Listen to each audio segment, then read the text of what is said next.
providing unique perspectives on civil preparedness and emergency response. This is Mitigation Journal, the All Hazards podcast.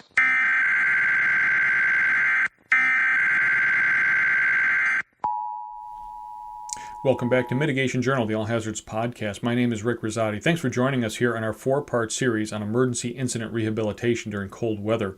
This is part 4, where we'll discuss the need for including weather changes in your incident action plans. Joining me again on this series is Dr. Jeremy Cushman, the medical director for Monroe County here in Western New York and the Monroe-Livingston Regional EMS System.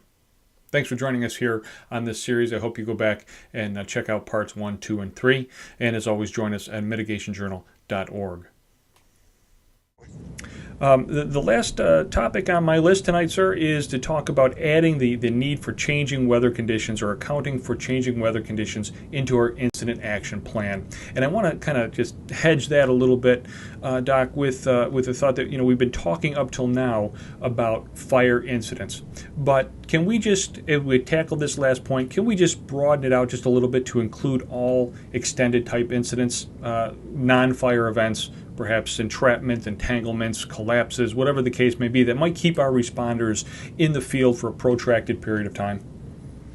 Yeah, so I think, when you look at any type of extended incident, obviously our environmental risks increase. And that's actually both to us and our patients, right? So you have that entrapped, entangled individual. And I think tonight, as we're recording this, it's pretty typical. It's relatively warm in the grand scheme of things. It's in the mid 30s to mid 40s, but we're supposed to get a cold front through here in the next couple of hours. It's probably going to drop the temperature down to the 20s again. So our risk associated with that changes significantly. I think we all think about the hazmat paradigm and how attention to detail we have in environmental conditions with hazardous materials incidents and wind condition, wind speed, temperature, and whatnot, because that obviously affects the hazard and the spread of that hazard potentially when airborne.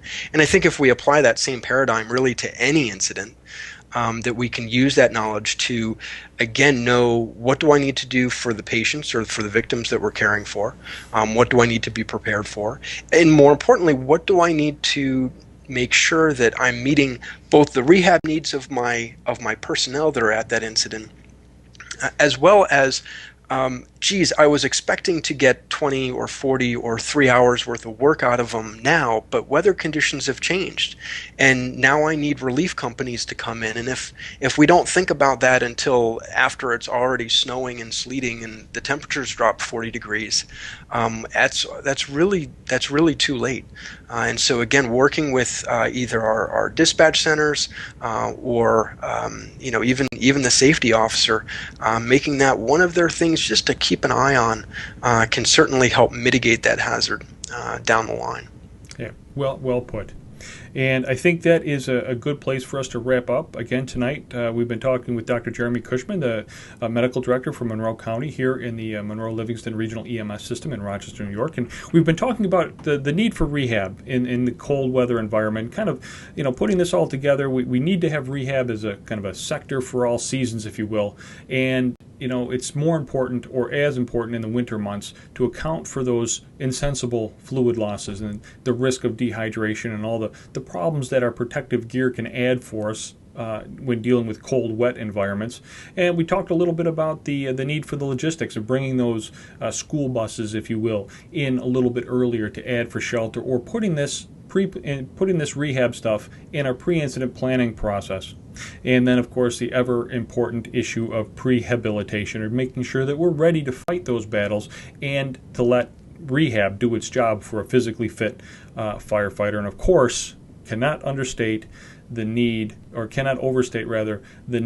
for incident action planning and the pre-planning process to include rehabilitation and the incident safety officer. So, Dr. Cushman, thank you for joining us tonight. Any last words on the topic? No, as you said, I think we just need to not get lulled into a false sense of confidence or security by, it's wintertime, we don't need to worry about rehab. that, as you said, incorporating into our incident action plans. Our incident action plans are generally season non-specific for typical structure assignments or other extended incidents. And as everything you said is extremely important, that we just not get lulled into thinking we don't need it this time of year. Well put, sir. Once again, thank you for joining us tonight, and I'd like to wish you and your family a very joyous holiday season. And I will Absolutely, look forward to Rick. talking to you. You too. Take care. All right, ladies and gentlemen, thank you for joining us tonight. This is going to wrap up this edition of Mitigation Journal, the All Hazards Podcast. My name is Rick Rosati, and I'll look forward to talking to you again on our next episode. Please join us at www.mitigationjournal.org. And until I talk to you again, please remember to support all your emergency service bloggers and podcasters, and stay safe, everybody.